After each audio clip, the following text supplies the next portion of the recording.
Un caballo llamado Libertad, escrito por Pam Muñoz Ryan, dibujos de Brian Selznick. Capítulo 10. Hayward se quedó bastante tiempo y Charlotte no soportaba la idea de que se marchara. La mañana de su partida le dijo, «Hey, puedes quedarte y ocuparte de los caballos todo el tiempo que quieras». «Charlotte, empiezo a pensar que te gusta tenerme cerca», bromeó. «Nunca pensé que me pudiera suceder eso. Pero primero tengo que terminar un trabajo en Missouri. Luego tengo que ayudar a mis padres a mudarse aquí». Vaciló un momento y luego dijo, «Charlotte, ven conmigo». Charlotte miró por la ventana como si no lo hubiera oído. «Charlotte, tardaré más de un año en volver. Tú podrías buscar a alguien para que cuidara la casa y luego Ebenezer se podría ocupar de todo hasta que volviéramos. ¿Quieres venir?» Ella se dio la vuelta y lo miró. «No puedo, Hayward.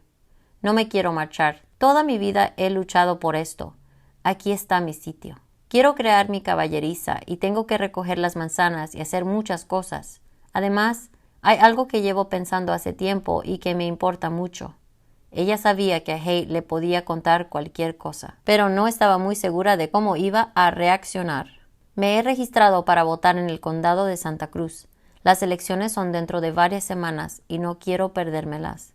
Hayward se quedó mirándola y sacudió la cabeza. «Charlotte, eso es ilegal». «Hey, sé por quién debo votar mejor que la mayoría de los hombres. Las mujeres son ciudadanas de este país igual que tú. Trabajan duro y toman decisiones tan firmes como los hombres. Mucha gente no opina lo mismo». «Muchos hombres no opinan lo mismo», dijo Charlotte. Hayward le sonrió. «Yo no soy uno de ellos», dijo. «Pero no entiendo qué vas a probar si nadie sabe que eres mujer». «Supongo que probaré que estoy aquí, un miembro de este condado al que la mayoría de la gente respeta. Muchos me preguntan por quién voy a votar, y la única razón por la que puedo entrar ahí y votar es porque ellos creen que soy hombre. Tarde o temprano todos sabrán que soy una mujer y habré demostrado algo». «¿Así que algún día le dirás a la gente que eres mujer?», preguntó. «Quizás, pero lo diga o no, seguiré llevando esta ropa, ocupándome de mis caballos y dirigiendo este rancho igual que siempre». Hayward reflexionó sobre lo que Charlotte había dicho y movió la cabeza. «Tú sabrás lo que quieres, Charlotte, y a mí me parece bien. Ya sabes lo que siento por ti». «Lo sé». Él le dio un fuerte abrazo que parecía no tener fin.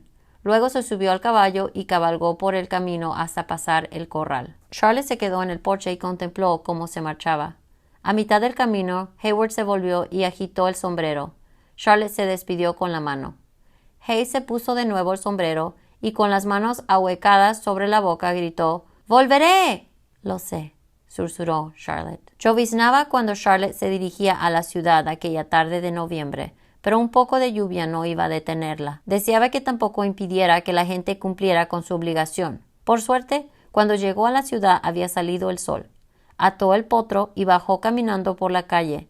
Mientras saludaba a la gente con una inclinación de cabeza, un cartel grande en la ventana del hotel decía «Urnas». Varias mujeres realizaban sus tareas aparentemente sin importarles la larga fila de hombres formada ante el hotel. Otras se juntaban en grupos de 2 y 3, esperando a los hombres de su familia. Se comportaban como si no pasara nada especial. Charlotte se preguntó si realmente no les importaba o si presentaban un papel, como ella representaba el suyo. Un hombre se le acercó y le dio una palmada en la espalda. «Me alegro de verte, Charlie», dijo. Otro hombre dijo, «Vaya día emocionante, ¿no crees, Charlie?». Charlotte no hablaba mucho. Estrechó la mano de todos y se puso en la fila con los hombres, y escuchó las bromas que decían a su alrededor. «He oído que en Wyoming les van a dar a las mujeres el derecho a votar, y yo que pensaba que lo había visto todo. ¿Qué pasa en este país?». «¿Tú qué crees, Charlie?», Charlotte dijo. «No creo que haya ningún mal. Supongo que tienen sus opiniones igual que nosotros». «¿Que no haría ningún mal?». «Que las mujeres peleen por esto es simplemente una locura. Crean problemas por todas partes. Serán la ruina de este país. Yo le he dicho a mi esposa que mientras esté casada conmigo no votará. No importa lo que diga la ley. ¿Qué sabe ella de política?». Varios hombres estuvieron de acuerdo. La fila se movía con lentitud hacia los peldaños del hotel. Un niño pequeño llegó corriendo, buscó a su padre en la fila y le agarró de la mano. «Papá, papá, El niño de los Taylor le dijo a Sarah que no podíamos jugar a la pelota porque soy muy pequeño y ella es una niña. Y Sarah se ha puesto a pelear con él en la calle y él es el doble de grande. ¡Corre, papá! El padre movió la cabeza. Ya le he dicho más de una vez que no debe pelear. ¿Cuándo va a aprender esa niña? Los hombres se rieron y el padre se fue con el niño. La fila se movió un poco hacia el mostrador. Charlotte llegó al frente y firmó en el libro. El hombre del registro le pasó la boleta. Leyó los nombres Horatio Seymour o Ulysses S. Grant, el demócrata conservador o el famoso republicano. Había escuchado lo que se decía y las discusiones de la gente. Había oído cosas buenas y malas de los dos candidatos, pero ella tenía su propia opinión y lo que pensaba estaba bien. ¿Ya sabes por quién vas a votar, Charlie?, le preguntó el hombre que estaba a su lado. Sí, dijo Charlotte. El viejo Jake no ha podido venir porque está enfermo. Le dio mucha pena no poder venir, pero le dije que un solo voto no serviría de mucho. Charlotte asintió. ¿Serviría de algo su voto? ¿Por qué lo estaba haciendo? Cuando la gente se enterara de que ella era mujer, ¿pensarían que era una loca o creerían que había tenido una buena razón para hacerlo? Sí, se dijo a sí misma, tenía una buena razón. Era algo que debía hacer por esa mujer que pasaba volantes en los escalones de la taberna mientras los hombres se reían de ella. Algo por esas mujeres que estaban allá afuera que simulaban que no les importaba no poder votar. Por Vern, al que no le habían permitido opinar aunque tenía derecho de hacerlo, y por esa niña que estaba en la calle y que ya se defendía. Sonrió. Y por mí, pensó, porque estoy tan bien preparada como cualquier hombre. Marcó su boleta para elegir al presidente de Estados Unidos, entregó su boleta, luego se volvió hacia el grupo de hombres que todavía esperaba en la fila y tocó ligeramente su sombrero en señal de saludo. Caballeros, dijo, que gane el mejor.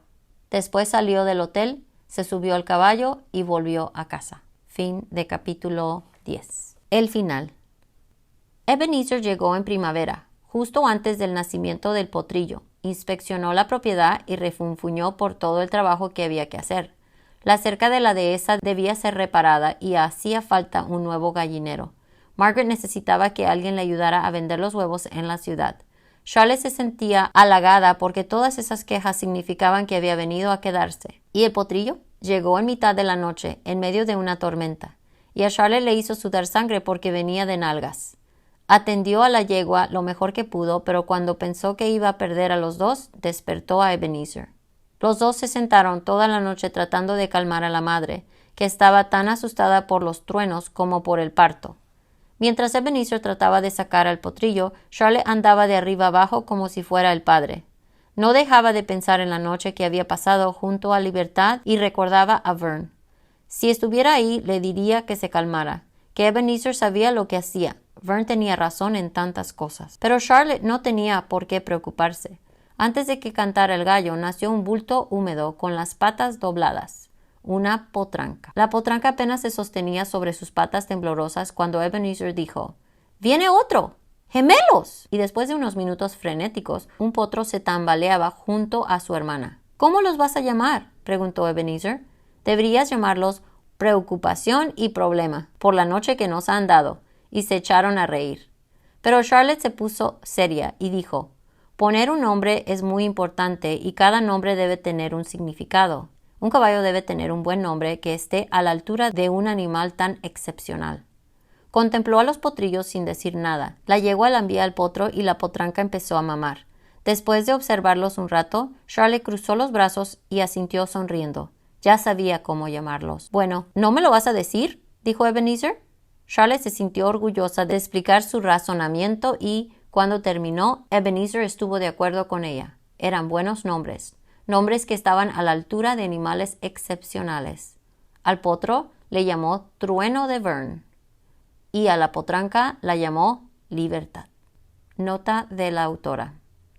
Esta novela está basada en la vida real de Charlotte Darky Parkhurst, conocida también como Charlie el Bizco, Charlie el Tuerto y Charlie 6 caballos. Según las investigaciones realizadas, este es el resumen de su vida. Nació en algún lugar de New Hampshire en 1812 y vivió en un orfanato. Después se marchó a Worcester, Massachusetts, donde trabajó como mozo de caballeriza en los establos de Ebenezer Balch.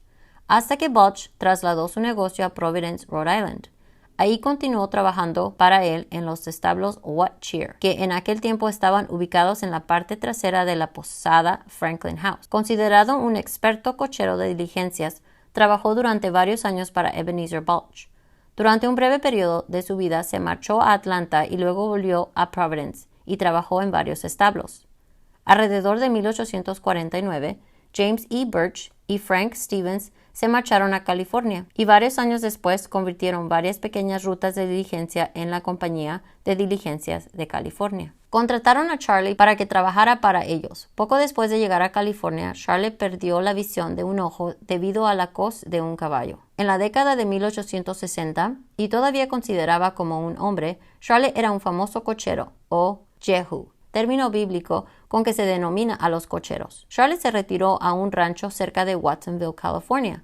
Su nombre, Charles Denke Parkhurst, aparece en la lista de votantes pública en el Santa Cruz Sentinel el 17 de octubre de 1868. Esta lista contenía los nombres de todas las personas residentes en varios distritos del condado de Santa Cruz, estando en California registradas hasta el 4 de octubre de 1868 y con derecho a votar en las elecciones presidenciales. Algunos historiadores piensan que Charlotte votó por primera vez el 3 de noviembre de 1868 en el Hotel Tom Mann, en el centro de Soquel, California, donde hoy se encuentra la estación de bomberos de Soquel. Solo después de su muerte se descubrió que Charlie era mujer. Los títulos de propiedad y diversos registros confirman que Charlotte, disfrazada de Charles Parkhurst, era dueña de una propiedad en Watsonville. La cabaña de Charlotte estaba cerca de la Casa de las 7 Millas, hotel y antigua parada para diligencias. Esta estación de tránsito para las diligencias que recorría el trayecto entre Santa Cruz y Watsonville estaba situada en el camino que más tarde se llamó Boulevard de la Libertad. Charlotte se registró para votar en el condado de Santa Cruz 52 años antes de que se les permitieran a las mujeres votar en elecciones federales en Estados Unidos. En 1955, la Asociación Histórica de Pájaro Valley colocó en su tumba una lápida que dice Charlie Darky Parkhurst, 1812 a 1879, famoso cochero de la época de la fiebre del oro. Guió diligencias por el Monte Madonna en los primeros tiempos de Pájaro Valley. Último trayecto de San Juan a Santa Cruz. A su muerte, acaecida en una cabaña cerca de la Casa de las 7 Millas, se descubrió que Charlie, el tuerto, era una mujer.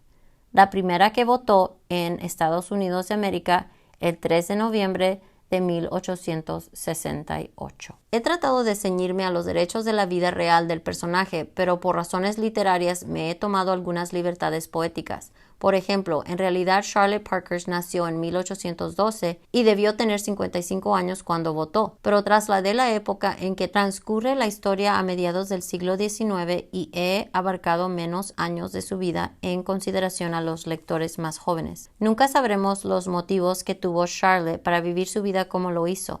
Seguramente se vio obligada para sobrevivir en una época en la que no había muchas oportunidades para las mujeres. Imagino que tuvo la oportunidad de ser cochero de diligencia, que lo hacía bien y que esto le proporcionó la libertad que nunca habría tenido como mujer. Además, es difícil abandonar la libertad una vez que se ha disfrutado de ella. Repitiendo las palabras de su nota necrológica, ¿quién puede seguir decidiendo que una mujer no pueda trabajar y votar como un hombre?